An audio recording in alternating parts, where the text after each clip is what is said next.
섬김과 나눔 실천적 이해라는 두 번째 강의를 시작하면서 이완성 장로님, 평대원 이사회 감사의 기도하십니다. 나오셔서 기도해 주시고 시작하도록 하겠습니다.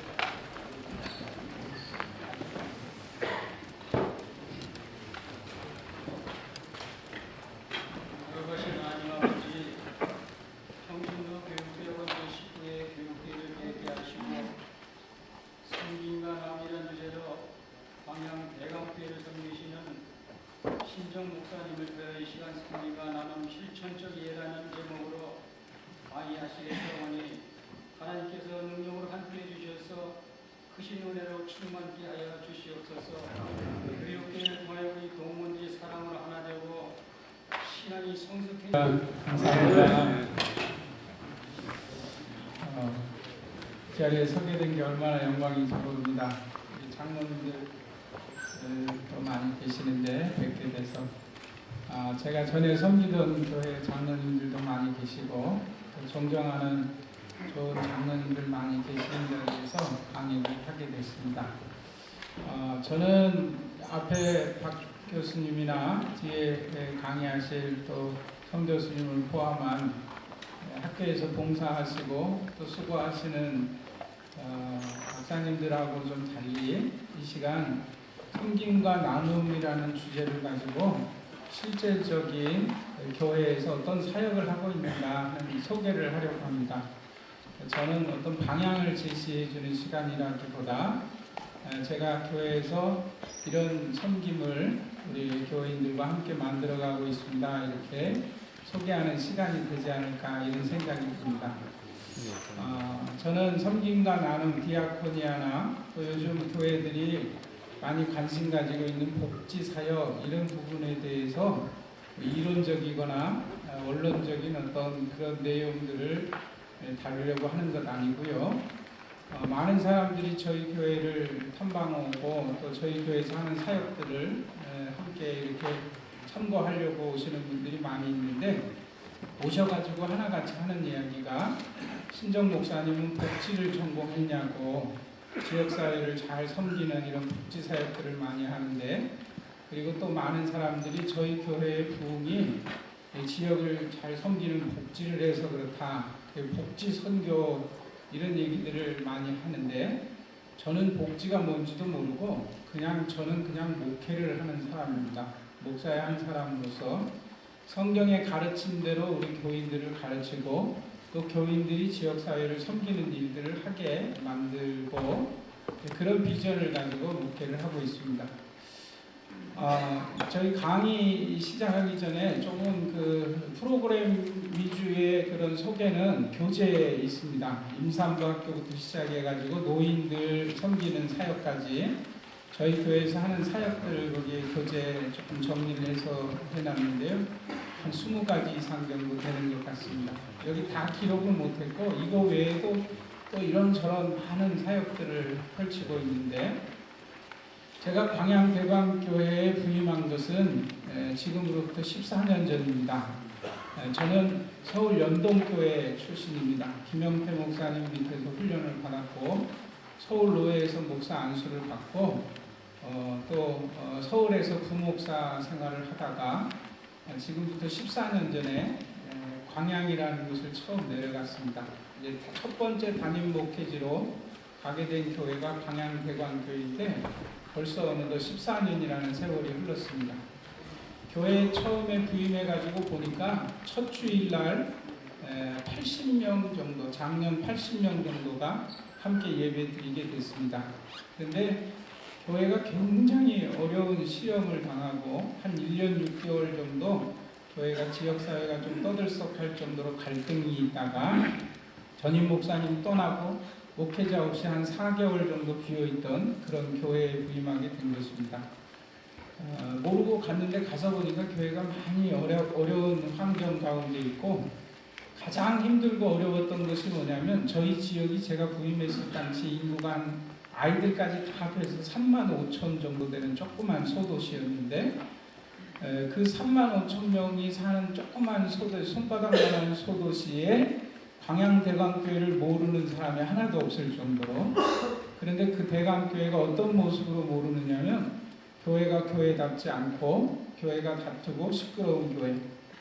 부임해가지고 첫째 하루 예배를 드리고 그 다음날 새벽기도 끝나고 제 아내가 이제 이사를 막 와가지고 아무것도 먹을 게 없으니까 집 앞에 있는 슈퍼에 두부 한 모를 사려고 새벽기도 끝난 다음에 성경책을 들고 집에 들어가는 길에 슈퍼에 들어갔답니다. 슈퍼 아주머니에게 두부 한 모 주세요. 그랬더니 슈퍼 아주머니가 이렇게 보더니 워낙 조그만 동네니까 한 번도 못 보던 아줌마가 왔으니까 이사 오셨나 봐요. 못 뵈던 분인데요. 그러더래요. 그래서 어제 이사 왔습니다 하고 제 아내가 인사를 하니까 그 슈퍼 주인이 하는 얘기가 근데 성경책 들은 거 보니까 교회 다니시나 봐요. 그래서 교회 다니는 분인 줄 알고 반가워서 예, 저 교회 다녀요. 이렇게 인사를 하니까 그 슈퍼 아주머니가 하는 얘기가 그러면 아줌마 어제 이사 와서 잘 몰라서 그럴 텐데 내가 한 가지 얘기를 해줄게요. 그러면서 이 사거리에 있는 광양대강교회는 절대 가서는 안 되는 교회고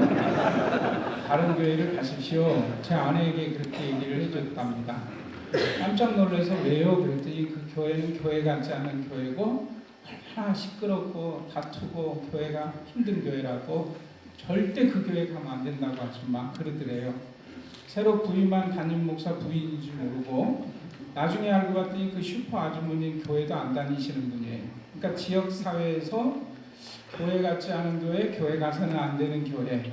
그래서 한 80여 명 정도 남아. 그 전에는 이제 조금 더 교회가 교인들이 한 200명, 250명까지 됐던 교회였다는데 한 1년 정도 넘어 갈등이 있으면서 다 떨어져 나가고 담임 목사가 새로 왔다니까 그동안 떠났던 교인들도 어떻게 생긴 분이 오셨나 구경하려고 오신 분까지 포함해서 한 80명 정도가 첫 주일날 예배를 드린 것입니다.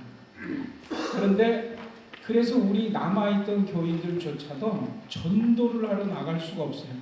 왜냐하면 전도하러 가가지고 예수 믿으세요. 광양대강교회에서 왔습니다. 그러면 너나 잘하세요. 이런 냉소적인 소리가 들리니까. 그래서 제가 부임해가지고 그런 상황인 거를 이제 알고 나서 교회가 전도할 수 있는 길이 열리지를 않아요. 이게 서울같이 좀 대도시고 그러면 그냥 묻혀서 그런가 보다 하고 지낼 수도 있을지도 모르겠는데 워낙 조그만 소도시니까 차 타고 5분 이상 걸리는 지역이 없는 지역이니까 그런 상황 가운데서 전도지를 만들지 못하고 전도대를 구성해가지고 전도활동 같은 걸 하지 못했어요.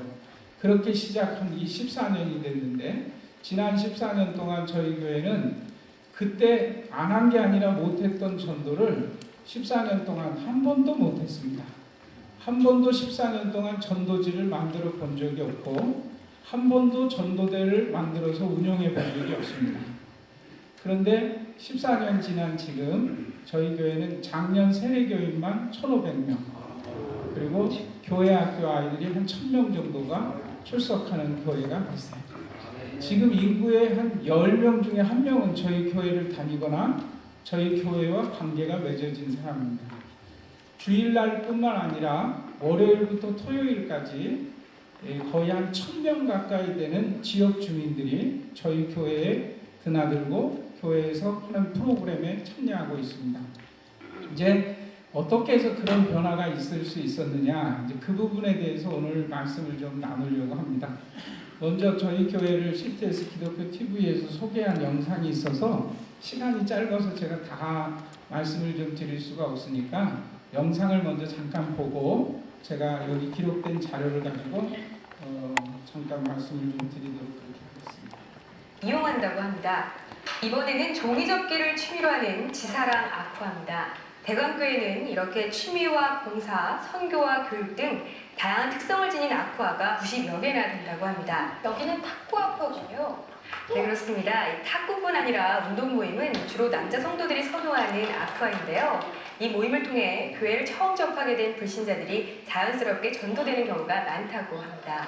지금 보시는 이 모임은요, 러브하우스라는 봉사 아쿠아인데요. 장애와 치매노인 등 거동이 불편하거나 장애를 가진 이웃들을 돌보며 사랑을 전하고 있습니다. 대광교회는요, 이 성경 공부에서부터 지역사회를 향한 봉사와 선교 등에 이르기까지 교회 모든 사역들이 아쿠아 모임을 통해 자발적으로 이루어지고 있는데요. 성도들도 스스로 아쿠아를 선택한 만큼 모든 활동을 기쁨으로 감당하고 있었습니다. 작은 물방울들이 모여서 큰 샘을 이루고 샘이 강을 이루고 바다를 이루는 것 같이 이런 소그룹 공동체의 모습에서 아쿠아라는 이름을 사용하게 되었던 것입니다. 은사나 취미나 달란트와 헌신하고 봉사하고 싶어하는 유형별로 소그룹들이 운영되어지고 있는 그런 모임입니다. 대광교회가 주거 인구가 불안정한 산업 도시 속에서도 튼튼하게 뿌리내리며 성장할 수 있었던 것은 바로 이러한 아쿠아 모임의 성공이 큰 요인 중에 하나라고 할 수가 있습니다. 아울러 대광교회는 교회 내에 아쿠아 모임에서 한 발 더 나아가서 지역 사회를 위해 아쿠아 센터를 짓고 지역 주민들에게 물과 같이 적셔 들어가고 있습니다. 교회 바로 옆에 아쿠아 센터가 있네요. 네, 아쿠아 센터의 얼굴이라 할 수 있는 아쿠아 카페는 성도나 지역 주민 누구나 언제든지 사용할 수 있는 교제 장소이자 문화 공간인데요. 100석 규모의 라이브 무대까지 갖춰져 있는 이곳은 커피 재료도 국내 최고급의 원두를 공급받아 사용한다고 합니다. 다양한 문화를 즐길 수 있는 복합 공간이군요. 네, 그렇습니다. 지상 6층, 지하 1층인 아쿠아센터에는 연극이나 영화를 관람할 수 있는 다양한 크기의 미팅룸, 교육시설, 그리고 야외 극장까지 갖추고 있습니다. 지리적인 여건으로 기독교 문화에서 다소 소외될 수 있는 지역적 한계를 고려해 아쿠아센터에서는 매월 다채로운 기독 문화 행사들을 개최하고 있습니다.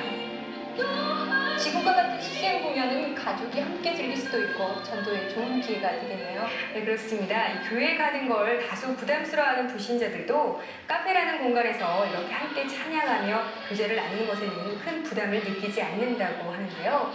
그러한 이유 때문인지 이곳 아쿠아 카페는 평소 지역 주민들이 많이 애용하는 장소가 되고 있습니다. 이곳은 아쿠아센터 프로그램 가운데 하나인 임산부 학교입니다. 학생들이 꽤 많네요. 네, 이 젊은 부부들이 많은 탓에 교회 안팎에 임산부들도 많은 편인데요.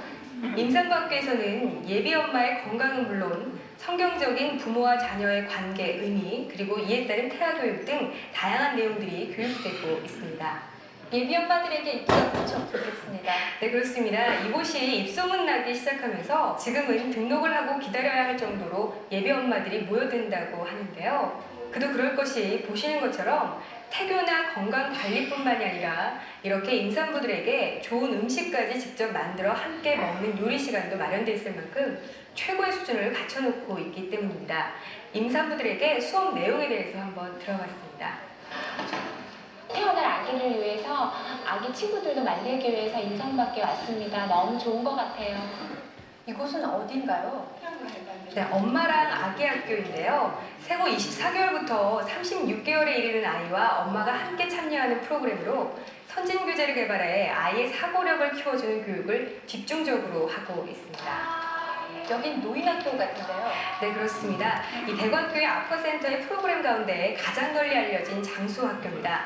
지역에 젊은이들이 밀집되어 있다 보니까요. 상대적으로 노인분들은 그간 여러모로 소외될 수밖에 없는 게 광양의 현실이었는데요. 이곳에 장수학교가 생기면서 노인사회에 새로운 활력을 불러일으키고 있습니다. 불신자들도 참여할 수 있나요? 네, 물론입니다. 불신자들에게 완전히 개방되어 있는데요. 시간이 지나면서 대부분 교회로 오신다고 합니다. 만나고 좋은 말씀 많이 듣고 무용도 하고 노래도 부르고 너무 즐겁고 좋아요. 그렇게 자꾸 나오게 돼요. 광양대광교회는 사회복지관인 아로가 복지재단 설립과 지역 종합사회복지관 아로가센터 개관 감사 예배를 드렸습니다. 연건평 482평에 지상 6층 규모로 준공된 아로가센터는 외국인 이주 여성 도우미센터, 아로가 장수학교 등을 운영하며 지역 주민들을 위한 다양한 프로그램을 펼칠 계획입니다. 필리핀에서 온 체르림 씨. 얼마 전부터 그녀가 매주 빠지지 않고 찾는 곳이 있다. 안녕하세요. 안녕하세요. 또래 여성들을 만나 인사를 나누는 모습이 친숙한데 바로 광양 대광교회에서 운영하는 이주 여성 도우미 센터에 가는 것이다. 이곳은 지난 2006년에 만들어진 이주 여성들의 쉼터로 현재 42명 정도가 등록돼 있는데 주로 베트남, 캄보디아, 몽골 등 동남아와 중국계 여성들이 대부분을 차지하고 있다. 아직 말은 서툴지만 열심히 강의를 듣고 배우려는 모습들. 낯선 한국 땅에서 힘들고 지쳐있던 이들에게 센터의 다양한 프로그램은 큰 활력소가 되고 있다. 대관교회 다니시는 장로님 만나서 조회를 받고 왔어요. 교육 받아보시는 것 어떠세요? 좋아요. 왜냐면 친구들 만나고 한국어도 배우고 음식도 만들고 여행도 가고 가끔씩 영화도 보고 그러니까 좋아요.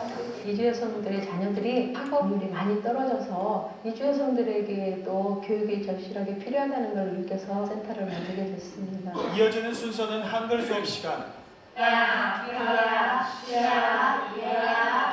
한 글자씩 짚으며 공부하는 모습들이 학생들처럼 진지하기만 하다. 피부 색깔이 다른 차별로 인해 상처받은 이들을 이방인이 아닌 친구로 받아들일 수 있도록 다양한 노력을 기울이고 있는 것이다. 그에 못지않게 중요한 것은 한국의 문화체험. 와, 잘했어요. 한국을 더 깊이 알고 이해할 수 있도록 하는 시간. 낯설면서도 재미있어하는 이들이다. 여기서 한국을 입고 잘하는 것도 배우고 한국이 너무 이뻐요. 계속 입고 싶어요. 다문화 가정에 대한 이해도가 부족해서 우리 친구들이 상처를 많이 받고 있는 모습을 봤을 때 제가 마음이 참 많이 아픕니다. 프로그램을 마친 체르림 씨가 급히 센터를 나선다. 딸 예림이가 있는 지역 아동센터에 가는 길. 지역 어린이들을 위해 평일 수업 후 보호해주는 곳인데 부모가 맞벌이를 하거나 보살핌을 받기 어려운 빈곤 가정 아이들에게는 이 지역 아동센터가 따뜻한 집과 같은 역할을 하는 셈이다. 실제로 이 센터를 통해서 아이들의 학교 생활뿐 아니라 사회성과 재능을 개발하는 데도 큰 효과가 나타나고 있다. 학교 끝나고 와서 선생님들이 이해 쉽게 공부를 가르쳐 주셔서 좋고 나랑 또래 아이들이랑 이야기하면서 놀 수 있으니까 좋습니다. 1년 전에 공부방에 다녔는데 공부방에서 친구들과 같이 공부를 할 수 있어서 좋고 집에 갈 때 친구들과 어울려서 가니까 더욱더 좋습니다.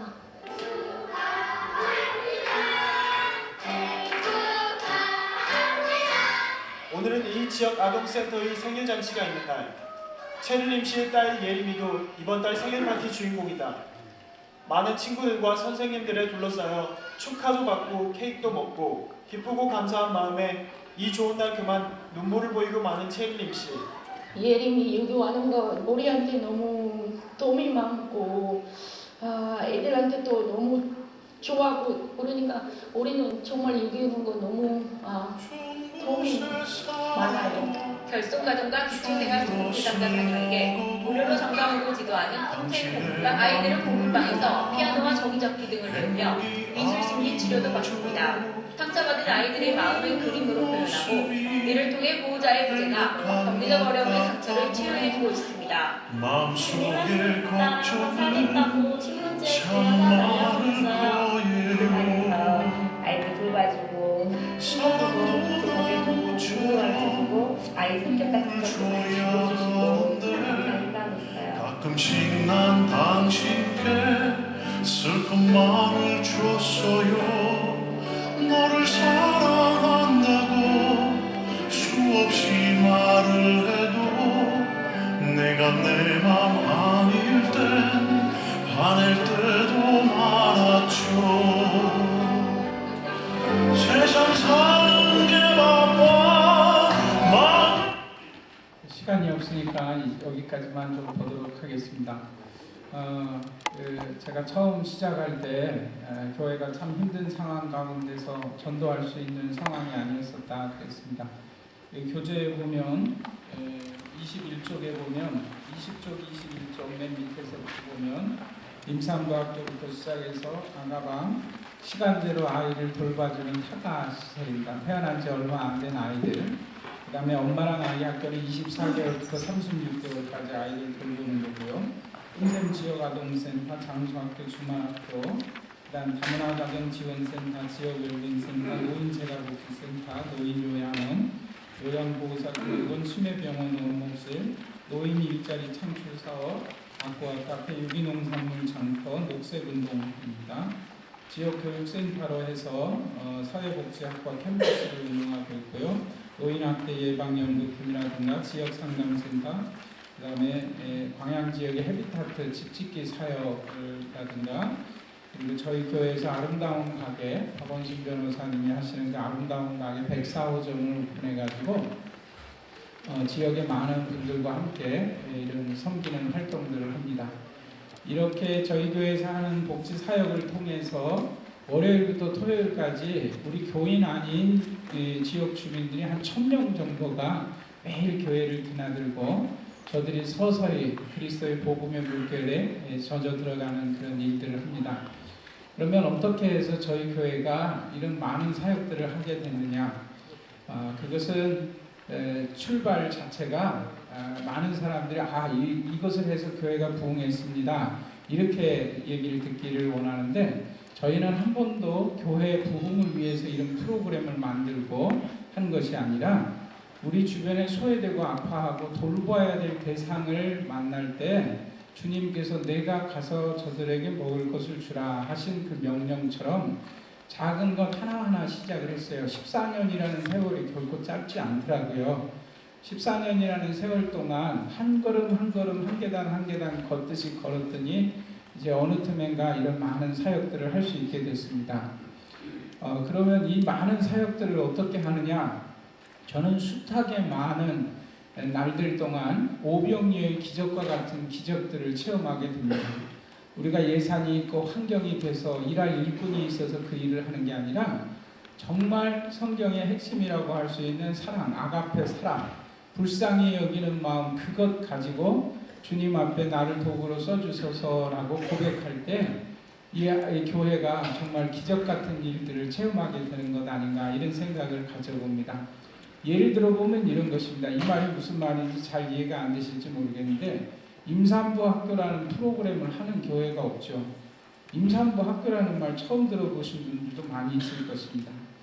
그런데 이것은 임산부들에게 뭘 교육하고 가르치려고 학교가 아니라, 저는 이런 프로그램들을 우리 주님께서 가서 내가 돌보라라는 그 명령, 예를 들어서 강도 만나 거반 죽게 된 사람이 있잖아요. 예수님께서 비유로 말씀하시는데 제사장은 피하여 지나갔다 그랬습니다.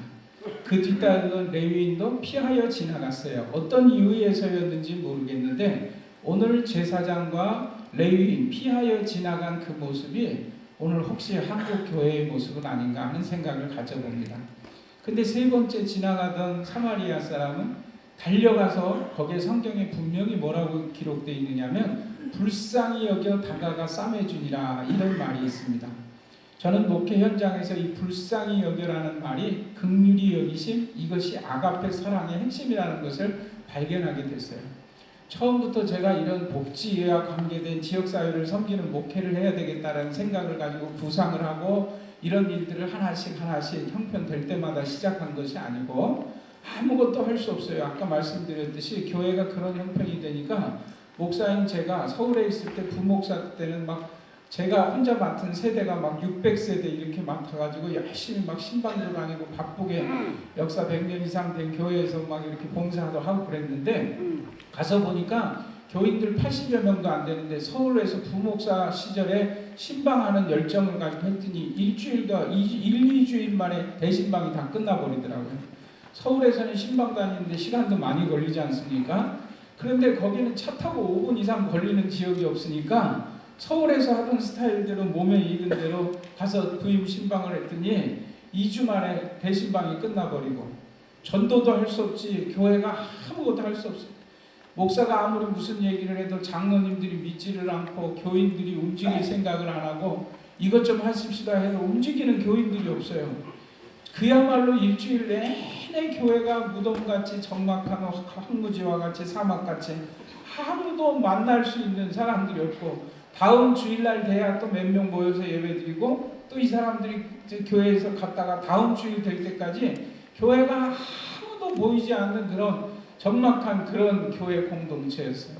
그런데 지금은 주일보다도 월요일부터 토요일까지 더 많은 사람들이 드나드는 그런 변화가 일어난 이유가 과연 뭘까? 그 변화의 초점에는 뭐 신목사의 어떤 특별한 목회 철학이 있었던 것도 아니고 제가 어떤 남다른 재능이 있었던 것도 아니고 실력이 뭐 있었던 것도 아니고 주님께서 보셨던 그 사람들을 보는 긍휼히 여기는 그 아가페의 마음을 하나님께서 제게 주시고 또 제가 그 일을 함께 시작할 때 우리 장로님들이 같은 마음을 가지고 협력을 해 주시게 됐어요. 처음에는 좀 많이 어려웠지만 이제 그런 일들을 시작합니다. 예를 간단하게 드려보면 이 프로그램들을 어떻게 다 시작하게 됐는가 하나하나 프로그램마다 다 말씀드릴 사연들이 너무나 많지만 한 가지 예를 들어보면 이런 것입니다. 우리 교인 중에 한 가정이 이 아이를 출산할 날이 가까웠어요. 그래서 이제 목사가 출산 앞두고 이제 신방을 가야 되겠다 하는데 신방을 원하지도 않아요. 워낙 그냥 교회가 그런 뭐 문화가 없어가지고 그런데 그냥 연락 그냥 이렇게 제대로 하지 않고 그냥 지나가다 들린 것처럼 해서 출산 앞둔 우리 교인 중에 한 가정을 신방하게 됐습니다. 그래가지고 이사야서에 있는 말씀 딱 찾아서 임상케 하신 분이 하나님이시니 불어하기 전에 아픔이 오기 전에 순산할 것이다 라는 성경 구절 임산부에게 딱 맞는 거 찾아가지고 전해주고 기도해주고 돌아 나오면서 제가 속으로 생각하기에 아 임산부에게 딱 맞는 말씀이 이렇게 적절하게 생각이 나가지고 신방 잘하고 돌아간다라는 생각을 가지고 신발을 딱 신고 있는데 이제 나오려고 근데 그 임산부가 안녕히 가세요 하고 인사하다 말고 신발 신고 일어나는 제 뒤통수에다 대고 들릴랑말랑 하는 소리로 목사님 저 요즘 죽고 싶어요 그러는 거예요. 그 깜짝 놀라서 아니 그게 무슨 말입니까? 죽고 싶다뇨. 내일 모레 출산할 사람이 임산부가 그게 깜짝 놀라서 들어가서 다시 앉혀놓고 무슨 말입니까? 했더니 막 울면서 임산부가 곧 출산할 임산부가 막 울면서 하루에도 몇 번씩 죽고 싶은 생각이 든다는 거예요. 무슨 말입니까? 도대체 좀 자초지종을 얘기해 보세요. 남편하고 싸웠습니까? 뭐 이런저런 얘기하니까 그런 게 아니에요. 근데 뭐냐면 아이를 갖고 출산할 때가 다가오는데 아이를 어떻게 낳아야 되는가? 그 다음에 엄마가 될 준비를 마음의 준비를 못한 거예요. 심적으로 부담이 막 오는 거예요. 그리고 이제 힘든 일이 있을 때 남편에게 나 여보 나 오늘 이렇게 힘들어요 하고 사인을 보내면 남편은 아침에 출근했다가 저녁에 늦게 돌아와가지고 임신하고 불편한 아내를 이렇게 따뜻하게 배려하고 그러는 게 아니라 나 피곤해 하고 자버리니까 외로움이 밀려오고 막 그런 가운데 임신 중 그 우울증이 굉장히 깊이 온 거예요. 그러니까 출산 앞두고 하루 종일 집에 앉아갖고 누구 대화할 사람도 없죠. 조그만 아파트에 그냥 요만한 공간에 하루 종일 임산부가 불편한 몸을 이끌고 출산에 대한 걱정을 하고 있으니까 자신도 모르는 사이에 우울증이 깊어져가지고 하루에도 몇 번씩 죽고 싶은 생각을 한다는 거예요. 그래서 그런 생각하면 안 된다고 다시 한번 기도해주고 집에 돌아왔는데 저녁에 자려고 하는데 제가 잠자리에 누웠는데 제 귓전에서 계속 목사님 저 요즘 죽고 싶어요. 목사님 저 요즘 죽고 싶어요. 꼭 강도 만나 죽어가는 사람을 피하여 간 제사장이 된 느낌이 들더라니까요. 그럼 어떻게 해야 되냐? 제 마음속에서 막 불쌍히 여기는 마음이 생기는데 그 마음이 어느 틈엔가 관심으로 변하더라고요. 그 다음날 아침에 일어나서 뭐 신방 갈 데도 없지, 뭐 전도할 것도 없지, 뭐 할 일도 없지, 뭐 성경 공부를 한다 그래도 교인들이 하나도 신청을 안 하고 뭐 하여튼 목사님하고의 관계가 막 힘들어졌던 교회여가지고 아무것도 할 일이 없는 거예요. 그 이제 사무실에 앉아가지고 할 일은 없겠다. 임산부가 계속 죽고 싶다라는 얘기하는 게 내 머릿속에 떠오르는데 그 이제 제 마음이 관심이 가기 시작하면서 자료를 이렇게 찾아보니까 놀랍게 그 자료에 다 있네요.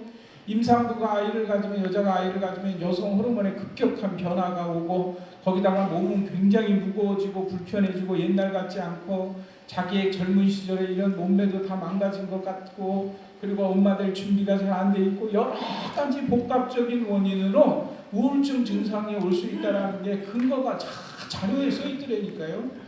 그리고 아이를 낳고 나서도 준비가 안 돼서 아이를 낳으면 얼마 되지 않아서 산후 우울증이라는 게 오는데 이게 굉장히 무섭대요. 아이를 낳아놓고 막 자살하는 이런 사람들도 많이 있다는 그런 자료들이 다 있더라니까요.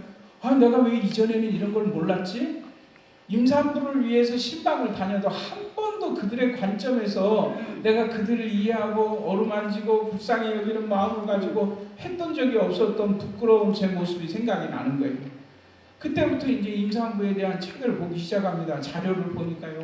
좋은 자료들이 얼마나 많은지 몰라요. 인터넷을 찾아보고 신문 스크랩을 하고 그러다 보니까 자료가 조금씩 쌓이는데 임산부들이 바로 돌봄의 대상이구나. 강도 만나 거반 죽게 된 사람이 바로 이 임산부구나. 나는 아무것도 아는 것이 없지만 이들에게 관심을 가지고 돌봐야 될 대상으로 보이기 시작하니까 그 다음부터 제 눈에는 뭐만 보이냐면 임산부만 보이는 거예요. 길을 걸어 다녀도 임산부밖에 안 보여요. 아침에 출근해가지고 할 일 없으면 임산부 자료 찾아보다가 또 예를 들어서 우리 지역에 있는 산부인과를 가거나 아니면 근처에 있는 순천 여수에 좋다는 산부인과를 제가 그냥 가고 있어요. 내가 왜 그렇게 됐는지 도무지 모르겠지만 산부인과 로비에 가가지고 앉아있는 거예요. 그리고 저기서 들어오는 임산부들을 관찰을 하는 거예요. 야, 몸이 무거워서 걷는 것도 저렇게 걷는구나. 저기 의사 선생님한테 들어갈 때 나갈 때 표정도 보고, 그리고 그 산부인과 앞에 있는 그 뭐 임산부들이 참고할 만한 조그만 이런 광고지 이런 것도 다 걷어가지고 그렇게 자료를 보다 보니까 임산부가 또 출산을 앞두고 건강하게 아이를 잘 낳으려면 임산부 체조를 열심히 해야 되는구나. 임산부 체조는 라마즈 체조법이라는 게 있는데 배꼽 밑에 단전에다 힘을 주고 뭐 이렇게 하면 된다. 뭐 동영상까지 찾아가지고 제가 임산부 박사가 되는 거예요. 한 2달 사이에 임산부에 관계된 책을 한 50권 이상을 읽었어요. 할 일도 없겠다. 이제 제 아내는 옆에서 이상하게 시골 교회 와가지고 힘든 교회 오더니 내 남편이 좀 이상해, 목사님이 좀 이상해 됐다는 거예요.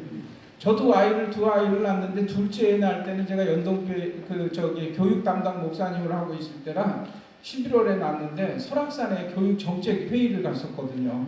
한참 회의하고 있는데 전화가 왔어요. 좀 이상해요. 그래서 그럼 병원 가서 아이 잘 낳으라고 그렇게 하고 그 회의 다 끝나고 출산한 지 이틀 만에 나타나가지고 지금까지도 바가지를 긁히고 있는데 그랬던 사람이 막 임산부 체크하고 자료만 보고 있으니까 아내가 은근히 화가 나는 모양이에요.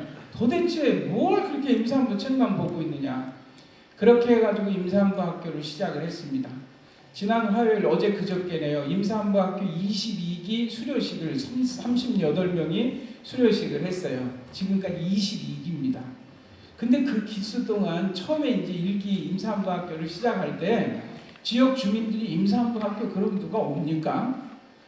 그냥 예수 믿으세요라고 전도하기도 부끄러운 광양대강교회 이름을 들으면 너나 자랐어요 하는 교회에서 뭘 한다 그러면 사람들이 누가 오겠냐 말이에요. 근데 하나님께서 방법을 지혜를 주시더라고요. 왜? 관심이 있으니까 어떻게든지 해야 되겠으니까. 그러니까 어떤 방법으로 했느냐? 교회에서 뭐 하는 것처럼 안 하고요. 산부인과에서 임산부들을 위한 특강을 하는 것처럼 꾸몄어요. 그런데 장소가 없어서 대강교회를 빌려줘서 한 것처럼 그렇게 해갖고 사람을 모으는 전략을 써야 되겠다 이런 생각을 가지고 근처에 있는 산부인과를 찾아갔습니다. 그래서 가가지고 자초지종을 얘기하고 이러한데 우리 교회에서 이런 프로그램 좀 해보려고 임산부들을 위해서 프로그램을 좀 해보려고 하는데 와서 1시간 특강 좀 해주십시오. 그랬더니 그 의사 선생님이 간호사를 부르더니 이 사람 내보내지 그러더라고요. 쫓겨났어요. 간호사 손에 이끌려가지고 웃기는 사람 되고 쫓겨났단 말이에요. 쫓겨나면서도 하나님 내가 이런 거 해야 됩니까? 근데 어떻게 합니까? 죽고 싶다라는 말은 내 귀에 계속 들리는데 누군가가 저들의 마음을 어루만지고 그리고 태중의 귀한 아이가 얼마나 축복된 하나님의 선물이라는 것을 알려줘야 되겠는데 그 일을 내가 그냥 모른 척하고 지나치면 분명히 하나님 앞에 갔을 때 너 강도 만나 고반 죽게 된 사람 지나친 제사장하고 뭐가 다르냐 이런 두려움이 막 오는데 어떻게 할 수가 없어요. 내 자존심이고 뭐고 다 내려놓고 옆에 있는 산부인과를 다시 갑니다. 이번에는 또 안 쫓겨나려고 더 막 말을 붙이고 해가지고 제발 와서 좀 해달라 그랬더니 이 사람은 매몰차게 거절을 못하고요. 핑계를 대더라고요. 이렇게 스케줄표를 보는 것 같아. 그날 안 된다는 거예요. 그래서 그러면 안 되면 그 다음 주라도 또 뭐든지 안 된다는 거예요. 3세판. 그럼 그 다음 주에라도. 그랬더니 3번째는 계속 핑계를 못 대겠는지 뭉기적거리면서 바쁜데 그러더니 결국에는 점심시간에 잠깐 점심 먹고 한 30분, 30분만 와서 해주겠다는 거예요. 그거라도 감사합니다 하고 약속을 잡았어요. 그리고 그 날짜가 3주 후에 됐는데 그 의사 선생님이 이제 찾아왔죠. 점심 먹고 한 30분쯤 지나서 오셨더라고요. 그런데 그 당시만 해도 저희 다른 센터가 없이 그냥 본당 하나밖에 없을 때니까 본당에 이제 그 임산부들을 모아놓고 의사 선생님이 이제 들어오다가 문을 열고 들어오다가 보더니 깜짝 놀랐더니 다시 나가갖고 산부인과에다 막 전화를 하는 거예요. 왜냐하면 제가 배부른 아줌마 150명을 모아다 놨거든요. 그랬더니 산부인과 원장님은 자기 고객 아닙니까? 다른 데 관심이 있는 게 아니라 돌에 관심이 있더라고요. 그래서 홍보를 해야 되겠다는 생각에 들어오다 말고 다시 나가더니 간호사한테 전화해가지고 여기 임산부들 150명 있는데 병원 홍보하는 그 선물 세트 챙겨오라는 거예요. 간호사가 막 들고 왔어요. 근데 보니까 요만한 봉투 안에 베니 쪼고리도 하나 있고 젖꼭지, 우유병 뭐 이래가지고 한 5만 원 상당의 선물 세트가 이렇게 들어있더라고요. 병원 홍보하는 거. 그걸 하나씩 다 우린 돈 하나도 안 드리고요. 공짜로 임산부들한테 다 나눠주고 30분 시간 없어서 점심 먹고 와서 특강한다더니 1시간 반이 돼도 안 끝내는 거예요. 나중에 이제 좀 말려가지고 끝낸 다음에 임산부들도 막 그동안 관심 있었던 거 듣고 막 질문도 하고 분위기가 괜찮아요. 그렇게 끝나고 나서 제가 이제 원장님 감사합니다 해놓고 그 모인 150명 엄마들에게 저희가 준비한 3개월짜리 임산부학교 프로그램, 임산부 태교 음악, 임산부 영양, 뭐 임산부가 그 뭐 아이를 똑똑한 아이를 낳으려면 뇌가 발달하려면 태중의 아이가 뇌가 발달하려면 좋은 산소를 많이 마셔야 된대요. 그래서 막 산림 욕장 같은데 막 황토길 걷기 막 좋은 프로그램 좋은 건 다 갖다 만들어 놔가지고 프로그램을 싹 소개하는 거 12주 과정으로 해서 탁 나눠주면서 이런 프로그램이 있는데 해보시렵니까? 어디서 하냐요? 산부인과 뭐 병원에서 하는 거냐고 그래서 사실은 광양대광교에서 이런 프로그램을 만들었습니다. 그때 교회 다니는 사람만 하는 거잖아요. 막 이렇게 긴가민가 막 갈등하는 사람들의 눈치가 보여요. 근데 그 중에 150명 중에 12명이 등록을 했어요. 그렇게 해갖고 1기 임산부학교가 시작이 됩니다. 그럼 선생님들은 어떻게 세웠냐? 제가 한 3개월 자료를 모으니까요. 기가 막힌 자료들이 만들어졌어요. 그래가지고 우리 교인들 중에 뭐 봉사하는 사람도 없고 그런데 춤춘다고 에어로빅 한다고 다니는 젊은 집사님 한 분을 데려다 놓고 집사님 에어로빅만 하고 다니지 말고 큰 좋은 몸매 뭐 하냐고 임산부 체조 좀 가르쳐보라고. 목사님 나 그런 거 못해요. 못할 거 하나도 없다고 동영상 자료 다 주고 그 다음에 자료 다 챙겨가지고 자 보라고 이거 한번 해보라고. 목사님 이건 다른 건 몰라도 춤추는 건 제가 좀 할 수 있겠는데요. 그래갖고 임산부 체조 가르치는 거예요. 영양교사를 세워야 되는데 어떡합니까? 신방 가보니까 어느 권사님 음식 참 맛있게 잘해요. 권사님을 불러서요. 한참을 칭찬해 주는 거야. 권사님 그렇게 손맛이 좋고 뭐 한참 칭찬을 해주니까 쑥스러운 듯이 아이고 내가 다른 건 못해도 음식 만드는 거 하나는 이렇게 하더라고요. 그래서 제가 권사님을 불렀다고. 임산부들 영양 시간에 임산부들이 예를 들어서 낙지가 몸에 좋다, 철분이 많아서 좋다 이런 걸 이론적으로 배우면 그날 점심은 낙지 요리를 해먹는 거예요. 근데 임산부들이 하루 종일 집에 앉아서 일주일 동안 남편 출근하고 그 좁은 방에서 있으면 우울증이 오지만 일주일에 2번 와가지고 배부른 아줌마들끼리 수다 떨고 막 이렇게 놀고 음식 만들어 먹고 체조하고 뒹굴고 산보 다니고 하면 얼마나 기분이 좋아지는지 몰라요. 엄마가 기분이 좋은 태중의 아이가 정말 행복하게 잘 크는 거예요.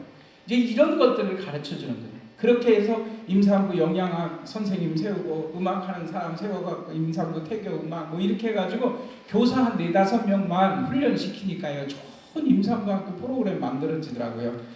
그렇게 해가지고 임산부학교를 12명을 데리고 시작했는데 그 12명 처음 시작할 때 긴가민가하고 왔다가 처음 참석한 1기 마칠 때 이 교회라는 데는 다닐만 한 데구나 이렇게 느껴가지고 교회를 등록했던 사람이 지금 임산부학교 총무 선생님으로 얼마나 잘 봉사를 하고 있는지 몰라요. 이제 지금 집사님인데 조금 있으면 권사님 될 것 같아요. 얼마나 많이 변화되고. 근데 제가 훈련시킨 선생님들에게 이런 얘기를 했습니다. 절대 교회 다니라는 얘기 하지 말 걸. 절대 예수 믿으세요, 교회 나오세요, 대강교회 나오세요 이런 얘기 하지 말 것. 제가 임산부 학교 교사들에게 당부한 것. 절대 하지 말 것. 그 대신 두 번째, 온 몸과 마음과 정성을 다해서 예수님이 사랑하는 사람들을 섬기듯이 섬기십시오. 이 두 가지를 지키면 12주 과정, 석 달 지나기 전에 틀림없이 이들은 선생님들에게 감동을 받고 당신이 믿는 예수님 나도 믿어보겠습니다. 이런 감동이 온다는 거예요. 절대 입으로 예수 믿으세요 하지 마세요. 그리고 온몸을 다해서 마음을 다해 사랑으로 섬기는 걸 보여주십시오. 결국에 이런 과정을 통해서요, 예수 믿으세요라는 말 한마디도 안 하는데 자연스럽게 그분들이 전도되기 시작합니다. 저희 교회가 이제 그러고 나서 임산부 받고 한 기수, 두 기수 끝나고 정도 나니까 그 다음부터는요 홍보할 필요도 없어요. 왜냐하면 임산부들이 다 알아서 주변의 사람들이 소문이 나니까요 서로 들어오려고 막 줄을 서 있는 거예요. 임산부하고 다니고 싶어서 아기 가져야 되겠다는 엄마들이 생긴다니까요. 실제로 너무 재밌다고. 근데 처음에 제가 150명 아줌마들을 어떻게 모아놨느냐, 우리 교인들에게 부탁을 했어요. 제발 좀 전도 좀 하십시오. 전도지 하나씩 나눠주고, 하나씩이 아니라 이만큼씩 할당을 나눠줘. 오늘 이거 다 나누라고. 저희 집에도 아파트에 가보면 광양대광교 교회가 붙어 있습니다만 요즘도 그 집에 저녁에 퇴근하고 집에 들어가려고 그러면 저희 집 앞에 교회가 붙어 있는 저희 집 앞에도 우리 교단 다른 교회를 포함해서 전도지가 한 서너 장은 붙어 있어요. 근데 그거 뗄 때마다 마음이 아파요. 왜? 교회 안 다니는 사람들 그 전도지를 보면요, 우리가 저들을 정말 사랑해서 섬긴다 이런 생각을 가지고 보는 게 아니라 교회가 욕심만 많아가지고 교회 부흥만 관심이 있다고 생각하는 거예요. 제가 이거 몇 시까지 강의하는 거죠? 40분? 네, 10분 남았네요. 네. 원론적인 거를 제가 다루려고 합니다. 그래서 임산부 학교가 죽고 싶다는 임산부 때문에 시작이 된 거예요. 제 마음속 중심에는요, 이 임산부 학교를 통해서 교회 부흥을 이루어야지, 전도해야지 이런 마음 정말 솔직하게 하나도 없었어요. 무엇이 있느냐면 불쌍히 여기는 마음. 그 다음부터 임산부들 보면 아우 저렇게 몸이 이렇게 무거워졌으니 얼마나 힘들까, 이게 관심이에요. 그래서 어떻게 하면 저들을 섬길 수 있을까.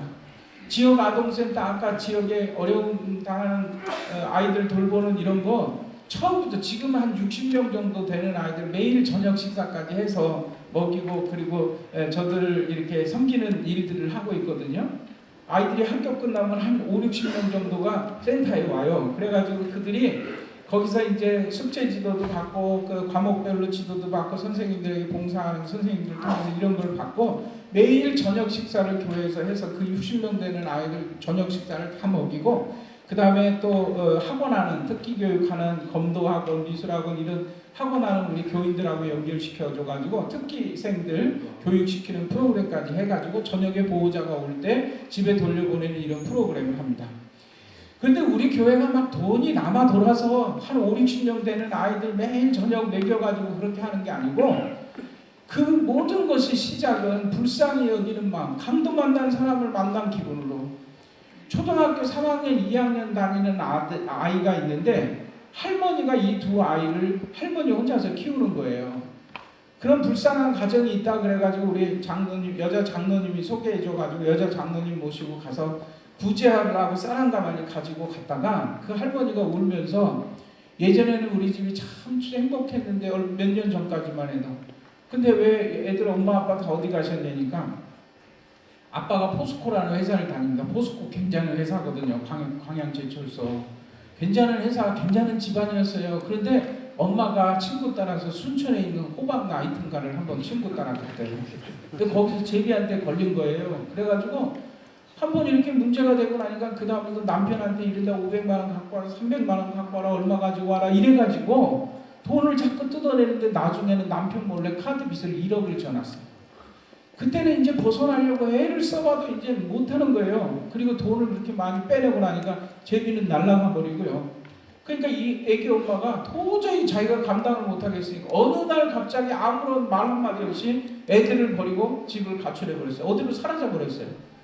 그러니까 남편 직장 다니던 남편이 집에 와보니까 마누라가 없어졌거든요. 어떻게 된 거냐. 주변 사람들 얘기 들어보니까 저차 나중에 알고 보니까 카드빚이 막 돌아오기 시작하는데 이 집 나간 부인 잡아 죽인다고 날마다 술 마시고 이렇게 다니다가 결국 알코올 중독자가 돼가지고 회사에서도 쫓겨나고요.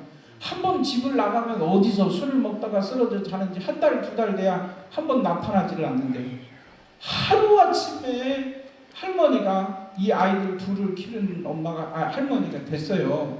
근데 이 아이들이 집안이 그렇게 막 어려움이 있고 나니까 학교 끝나면 집에를 안 온다는 거예요. 할머니가 아무리 잘 돌보려고 해도 말을 듣지 않고 그 어디 가니까 오락실 같은 데 돌아다니다가 형들한테 두들겨 맞고 막 이러고 다닌다는 거예요. 그 얘기를 듣고 왔어요. 안 들었으면 모르지만 듣고 왔는데 어떡합니까? 저녁에 들어와서 자는데 잠이 안 와요. 그 할머니 심정이 어떨까? 그 아이들의 미래를 그렇게 놔두면 얼마 되지 않아 그 아이들이 조금 더 크면 더 나쁜 애들한테 끌려다니고 뭐 폭력배들 끌려다니고 그 다음에 소년원 드나들고 교도소 갈 거 뻔히 보이는데 어떻게 모른 척합니까? 불쌍히 여기는 마음을 하나님께서 주시는데 교회가 그런 사명을 보고 어떻게 모른 척해요? 그래가지고 우리 아들 둘 집사님 좀 애들 이렇게 잘 돌보는 교회 학교 선생님도 하시는 분에게 찾아가가지고 자초지정을 얘기하니까 눈치를 착 채고 목사님 어떡합니까? 돌봐야죠. 그래야 되겠죠. 그래가지고 그 집사님 교회 빈 방이 있으니까 그 2명 내가 학교 끝나면 데리고 올 테니까 집사님이 숙제지도 좀 해주라고. 그래서 2명을 그렇게 해서 조그만 방에서 선생님 한 분이 돌보아주기 시작했어요. 신방 갔다 오다가 제가 빵도 좀 사다 주고 그랬더니 딱 일주일 만에요. 또 어떤 집사님이 그 얘기를 듣고는 그 엄마랑 딸하고 둘이 사는데 엄마가 알코올 중독에 걸려가지고 치료를 받으러 한 달 동안 병원에 들어가야 된다는 거예요. 이 딸을 어떻게 하냐는 거예요. 이왕 2명 보는 거 1명 더 봐. 그럼 집사님이 데리고 왔다가 갖다 맡겨놨어요. 그게 3명이 됐어요. 그러고 나니까 2명 더 오고 3명 더 오고 한 2달 정도 지나니까 15명이 돼버렸네요. 그러니까 이제 옆에서 집사님들이 보고 아이고 내가 좀 도와줄게 해가지고 하고 한 15명 되니까요. 저도 어쩔 수 없어가지고 처음에는 뭐 호주머니 털어갖고 피자 한 판 사다 주다가 날마다 그럴 수는 없으니까 빵집 하는 집사님 댁에 괜히 가가지고 집사님 팔다 남은 빵 없습니까? 그랬더니 아유 목사님 왜요? 그래서 자초지정을 얘기하니까 목사님 제가 시간이 없어서 다른 거는 못하지만 그 아이들 간식은 제가 이렇게 마련해 드릴게요. 이렇게 해가지고 하는 거예요. 근데 15명이 20명 되고 그러니까 그렇게 호주머니 털어서 안 되더라고요. 그때쯤 되면요 우리 장로님들 귀에도 벌써 다 들어갔어요. 그 장로님들 부인 중에도 우리 권사님들도 뭐 자기 먹을 거 좀 챙겨갖고 그 애들 불쌍하니까 갖다 준 장로님 권사님들이 있잖아요. 제가 당회를 딱 열면서 우리 지역에 어려운 아동들이 많으니까 지역 아동 센터를 해갖고 이 아들 매일 저녁 먹이고 이렇게 공부 가르치고 해야 되겠 돌봐야 되겠으니까 예산 얼마 필요합니다. 장로님들 좀 지원해 주십시오. 10이면 10. 목사님 우리 교회 해야 될 일인 줄은 알지만 우리 교회 예산이 없으니까 다음번에 합시다. 분명히 그렇게 되고 말았을 거예요. 근데 작은 거지만 정말 우리가 가능하지 않은 상황 가운데서도 시작했는데 그쯤 되면요 당회에서 제가 이제 눈치 보다가 얘기를 꺼냅니다. 아이고 이렇게 하는데 한 15명 정도 되는데 20명 정도 됐는데 이거 좀 예산을 좀 지원해 줘야 되지 않겠습니까? 그러면 그때쯤 되면은 장로님 중에 아이고 목사님 안 됩니다. 걔네를 다 돌려보내고 이거 없었던 얘기로 합시오. 이렇게 말할 수 있는 장로님 한 분도 없어요. 목사님 어떡합니까? 예산 없어도 우리가 해야죠. 추경해서라도 좀 합시다. 이렇게 해서 시작을 합니다. 그렇게 한 1, 2년 고생하고 나니까요. 그 다음에 시청에서 참 좋은 일 한다고 돈을 지원해 주더라니까요. 저희 교회가 복지사역을 지금 20가지 이상 이렇게 하고 그렇게 우리가 찾아가서 하지 않아도요. 이제는 뭐 사랑의 열매 복지센터 뭐 공동모금회 보건복지부 이런 데서 정말 잘 이런 사역한다고 예를 들어서 뭐 다문화 가정들 한글 가리키는 프로그램 하니까 공동모금회 있지 않습니까? 여러분들이 이렇게 사랑의 열매 내는 거 거기서 이거 한글 가리키는 프로그램 좀 지원해 준다고 500만 원 갖다 주고 700만 원 갖다 주고 올해 5월까지요. 지난주에 당회했는데 올해 5월까지 8천만 원 정도 그런 조그만 프로그램을 지역에서 받아가지고 했어요. 그런 프로그램 지원하는 것만 1년에 한 1억 5천 정도 이상 지원을 받습니다. 그 노인 일자리 사업이라든가 뭐 이런 다양한 프로그램을 통해서요. 그러니까 처음에는 교회에서 예산 들여서 시작을 했지만 조금 있다가 보니까 예산 걱정 안 하고 할 일 할 수 있는 분위기가 만들어지더라고요. 그렇게 하다 보니까요, 또 재작년에는 지역에서 보건복지부 하고 지역에서 노인들 섬기는 거 잘한다고요 10억 6천을 지원받았어요. 그래가지고 우리 장로교 복지재단 이름으로 노인 요양원 지어갖고요, 지금 한 40명 정도 어르신들 치매 걸리고 이런 분들 교회 건물 바로 옆에다가 정말 아름다운 모습으로 잘 섬길 수 있는 시설 만들어가 물리치료실, 그 다음에 그 흰옥기탕까지 만들어갖고 목욕시설까지 만들어서 섬기는 사역들을 만들어갈 수 있어요. 이렇게 이제 교회가 지역사회와 함께하는 사역들을 해나가는데, 그 모든 것의 출발은, 시간이 많이 지나서 제가 이제 정리를 하겠습니다. 그 모든 것의 출발은 어느 것 하나도 빼놓지 않고 불쌍히 여겨. 모세 같은 위대한 믿음의 지도자가 나올 수 있었던 것은 바로 공주가 나일강에 목욕하러 갔다가 그 갈대밭 사이에 버려진 그 모세를 보고, 성경에 보니 거기 분명히 그 말씀이 써 있어요. 불쌍히 여겨, 그 말이 있습니다. 하나님의 역사는 불쌍히 여기에서 시작이 되더라고요. 갈릴리 해변가에 굶주리는 사람을 보고 예수님께서 저 무리를 보시고 불쌍히 여겨 제자들을 불러서 너희가 먹을 것을 주라. 근데 제자들이 이렇게 얘기합니다. 이 많은 사람들 먹으려면 얼마 몇 데나리온이 필요한 줄 아십니까? 그 돈이 있어도 어디 가서 그 많은 빵들을 사다가 이들을 먹일 수 있습니까? 우리는 상황과 여건과 환경과 가진 예산을 보고 하느니 마느니 판단하지만 예수님은 그것이 상관이 없어요. 불쌍히 여기는 마음으로 저들을 봤으면 제자들을 불러서 가서 너희가 저들을 돌보라. 너희가 먹을 것을 주라. 오늘도 한국교회의 주님은 그 명령을 하고 계십니다. 전도지 들고 전도하러 다니지 않아도요. 입으로 전도하지 않아도요. 지역사회를, 지역에 있는 교회가 얼마나 사랑하고 섬기는가라는 것이 소문이 나니까요. 그 다음에는 교회 안 다니는 사람들이 다 교회 가라고 전도해줘요. 새로 부임한 목사 부인에게 그 교회는 가면 안 되는 교회라고 교회 안 다니는 사람이 말렸던 교회가 지금 교회 안 다니는 사람들이 더 많이 전도를 해줘가지고 따로 전도대를 구성하고 전도 폭발, 전도 특공대 이런 거 안 해도요. 교회가 하나님께서 부흥하게 해주셔서 지역사회를 더 같은 마음을 가지고 섬길 수 있게 해주시더라고요. 나눔과 섬김의 실제에 대해서 제가 한 가지 예를 들어서 임산부학교 예를 들어서 이렇게 말씀을 드렸는데, 조금 더 자세한 내용은 거기 교재에 보면 어떻게 해서 엄마랑 아기 학교가 시작이 됐는가, 그 다음에 다문화가정지원센터부터 시작해가지고 저희 교회가 하는 프로그램 사역들 소개해 놓은 것들이 있습니다. 시간이 됐으니까 여기까지 하고 마치도록 하겠습니다. 제가 기도 한번 하겠습니다. 하나님 감사합니다. 부끄러운 모습이지만 하나님께서 우리에게 주신 삶의 자리에서 강도 만나 거의 죽어가는 사람들을 만납니다. 그러나 오늘날 교회가 그들을 모른 척하고 피하여 지나가서 세상에서는 교회를 향하여 오해도 하고 또 손가락질도 하고 교회가 교회답지 못하게 그렇게 비춰질 때도 많이 있습니다. 그러나 더 많은 교회들이 지역사회를 섬기기 위해서 애쓰고 수고하고 그 현장에 우리 평신도 지도자들이 교회 기둥과 같은 일꾼들로 교회를 섬기고 있는 줄로 믿습니다. 축복된 그런 모습 가운데 하나님의 뜻을 이루어갈 수 있도록 인도하여 주시옵소서. 감사드리며 예수님의 이름으로 기도하옵나이다. 아멘. 감사합니다. 이 자리를 빌어서 우리 김영독 장로님에게 잠깐 감사 한마디 드렸으면 좋겠는데, 제가 서울에서 목회하다가 처음에 광양 내려가게 됐을 때 장로님이 좀 알아보시고 힘들 교회고 어려운 교회인데 왜 그런 것까지 가려고 하느냐 그러면서 좀 안타까워 하시더라고요. 그러면서도 기도 많이 해주셨어요. 그래서 교회가 처음에 가서 막 정말 힘들 때 첫해 저희 교회 요람을 만드는데 우리 장로님이 목사님 제가 이번에는 좀 지원해 드리겠습니다 해가지고 교회 힘들 때 장로님이 요람을 그냥 공짜로 해주셨어요. 그게 힘이 돼가지고 오늘까지 이렇게 교회 잘 섬길 수 있도록 사랑하는 후배 목사를 잘 지원해 주신 우리 장로님들의 기도에 감사를 드리고 앞으로도 더 충성되게 교회를 섬기는 사역자가 되도록 노력하겠습니다. 장로님들 감사합니다.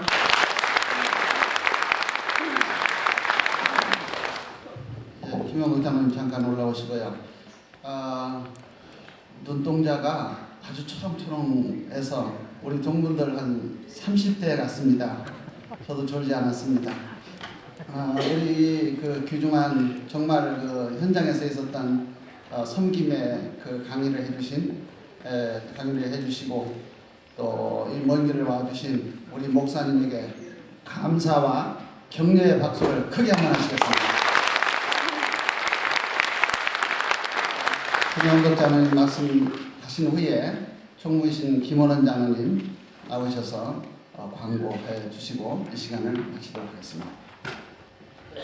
우리 저녁 먹을 시간에 좀 긴 이야기. 제가 신정 목사님 서울에 있을 때부터 잘 압니다. 광양 갔을 때 정말 안타까웠어요. 제가 그 광양에 왜 가시는가, 서울에 좋은 교회에 있을 때 저도 처음에 몰랐습니다.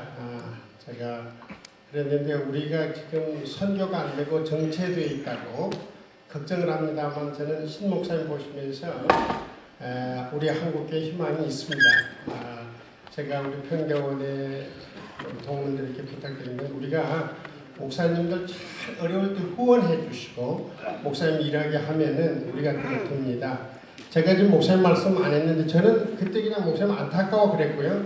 제가 정말로 목사님한테 큰 그 조그마한 거 봉사하고 크게 받았어요. 제가 평양 봉수교회 건축을 시작했는데 초기에요. 아무도 헌금을 안 해줍니다. 다 안 된다고 봉사는. 근데 이 신정 목사님하고 산행교 백용 목사님 제가 오랫동안 해요. 제가 두 분 무조건 평양 가자고 그랬습니다. 그랬더니 두 분 목사님 평양 가셨어요. 두 분이 갔다 오다가 심양에서 저녁을 먹는데 그러시더라고요. 두 분이 장로님 저희들이 얼마 해주면 교회에 됩니까? 그래서 제가 돈 이야기 안 했어요. 그저 성의껏 해주십시오. 그랬더니 우리 신 목사님 3천만 원, 산행교회 백영 목사 2천만 원. 사실 그 5천만 원을 그 자리 결정해 주셨어요. 그냥 제 말씀 듣고 저는 저희가 목사님들 잘 모시면 목사님들이 목회 성공하고요. 그러면 민족 복음화 됩니다. 그래서 우리 한국교회가 앞으로의 목회의 패러다임이 사실 신 목사님 한 분인데 저도 명년의 교회 건축하는데 우리 담임 목사님 그런데 우리 대강교회 한번 가보자. 그런 모습으로 우리 목회하자. 그러고 해서 합니다. 그래서 오늘 그 평대원에 이렇게 강사 선정을 할 때 제가 목사님 이야기가 나와서 우리 김현애 목사님한테 해외 간지 모르겠다. 또 설교 자주 가시거든요. 꼭 좀 시간 내달라고 그랬는데 목사님께서 오늘 시간 내서 그 실증을 부분만 말씀을 해줍니다만 저도 14년 가기 전에 광양 대강교회를 보면서 지금 보면서 정말로 한 분의 목회자를 통해서 하나님 얼마나 역사하시나 저희들은 그런 걸 느끼게 됩니다. 우리 신 목사님 격려해 주시고요. 우리 교단의 발전이 있다는 걸 믿어주시기 바랍니다. 예, 감사합니다.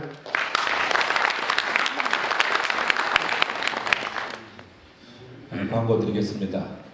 동문 여러분들 시간 질서 지켜주시고 여러분들이 참석을 해주셔서 은혜스러운 시간을 이 강까지 마쳤습니다. 이제 식사 시간인데요. 식사는 21기, 22기, 23기, 3계기는 2층에 올라가서 식사를 하시고 나머지는 1층에서 식사를 하십니다. 자유 배식이기 때문에 조금 시간이 걸리더라도 질서를 지켜주시기 바랍니다. 그 다음에 식사 후에 1강이 남았습니다. 6시 30분부터 3강을 하고 폐예배까지 마치면은 8시 반 안에 끝납니다. 그러니까 여기 계신 분들 한 분도 가지 마시고 폐예배까지 다 질서를 좀 지켜주셨으면 고맙겠습니다. 그리고 마치고 가실 때 선물을 드린다고 그렇게 했으니까 여러분들 그렇게 하시고 뭐 선물 때문에 안 가시지는 않겠죠. 그러니까 어느 때 보면은 폐예배 시간에 너무 자리가 비기 때문에 좀 그렇습니다. 그러니까 여러분들 이왕 오셨으니까 8시 반 안에 끝나겠으니까 질서를 지켜주시기 바랍니다. 그 다음에 설문지를 지금 다 쓰셨으면은 김현애 목사님한테 꼭 제출해 주시기 바랍니다. 6시 30분에 다시 모이는 걸로 식사하러 가시기 바랍니다. 감사합니다.